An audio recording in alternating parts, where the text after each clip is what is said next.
Hello and welcome to our podcast series, Conversations with KidsPeace. I'm Bob Martin.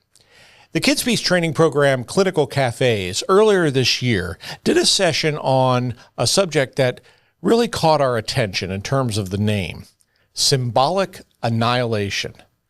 To look into this and to figure out what it is and why it's important, we have the person who did that training, our good friend Gwen Colon-Hofmann. You are here with us, and we are so glad to have you. Hi, thanks for having me. All right. So let's start. The term symbolic annihilation, what's a good layman's definition of that? Symbolic annihilation was a term that came about from some social workers or sociologists in the 1970s, mid-70s, and it really has to do with the omission or the trivialization or the marginalization of groups in popular culture. Is there an example of this phenomenon that people might be familiar of, like you say, in the popular culture? So there was a lot of discussion about this in the 1980s and in the 1990s in print culture, just in the way that, for example, women or African Americans were depicted. So women were often portrayed very much as sex objects or in very violent ways, as if to sell shoes, you had to show an image of a dead woman in a trunk of a car as long as you could see the shoes. Wow. I'm sorry, I'm just kind of baffled by that. I mean, today we would not look at that. That's an interesting point for my next question, because in looking into some information about this prior to our conversation today, I came across one description of the concept as with the person offering the opinion that it's actually, quote, a gentle form of violence against marginalized groups. What's your reaction to that? I think if you're not aware that it's happening, it's definitely a gentle form of violence. It's like an inoculation of violence into your system that you don't always pay much attention to, but it still is doing something.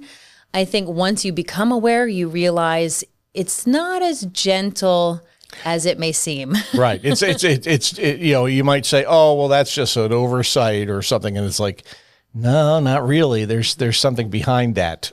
I just thought that was a really interesting way of putting it. Was it's not overtly saying X, it's sort of saying A, B, C down, and then X is the obvious conclusion to the succession of information, and and then it's also it just seems to be one of those things that once you become aware of the process, all of a sudden you start seeing it a lot of different places. Everywhere. A lot of people I've spoken to since the training have said like, oh, wow, I'm really recognizing it kind of everywhere. And I mean, that's part of the reason it's so covert, though, is a lot of times this is perpetrated through advertising. And that's the goal of advertising a lot of times, is to not be so in your face and then to get you to consume something, right? So what would you say is the impact of symbolic annihilation on an individual's mental well-being? What are some common effects that we might see? So there's been a lot of actual studies on this, and there's been linkages to things like anxiety, depression, suicidal thoughts, poor self-image, body issues. And there's also something that's called a confidence gap that they've noticed, especially in girls. So a lot of my training was mostly focused on women and girls. And they talk about how confident a young girl can be. And then somewhere between about 8 and 14, that confidence just dissipates. And you got to imagine that there's a lot of consumption of images and nowadays scrolling. And even too, there's some ideas that most images that are going to be made online are created by AI now. So you can imagine now these images of a girl or a woman are going to be very slender, possibly very busty. And they're going to be informed because artificial intelligence, AI, is a learning process, and they're going to be informed by what's gone before. If what's gone before is sort of shot through with symbolic annihilation, that's what's going to come out, even though I'm sure the AI creators would say, oh, no, I didn't mean that. Well, that's, again, it's stuff in, stuff out. I won't use the term, but that's what comes out. And I think that's what people are beginning to realize now. And one day we'll have to do another podcast on AI and its impact. But absolutely. We're talking about symbolic annihilation. What do you think can be done to address the issue? A number of things. So I think one of the first things that we can do is build kind of a scaffold around people. I was blessed that I had wonderful women in my life, so I kind of call it my tribe. I had my best friends' mothers, my mother, my grandmother, and they instilled that natural confidence in me. But I also think that it's going to take a lot of, especially coming from professionals, education on how to safely consume images. Because we can't stop people from consuming images. I think we just have to teach them how to be a little bit more aware.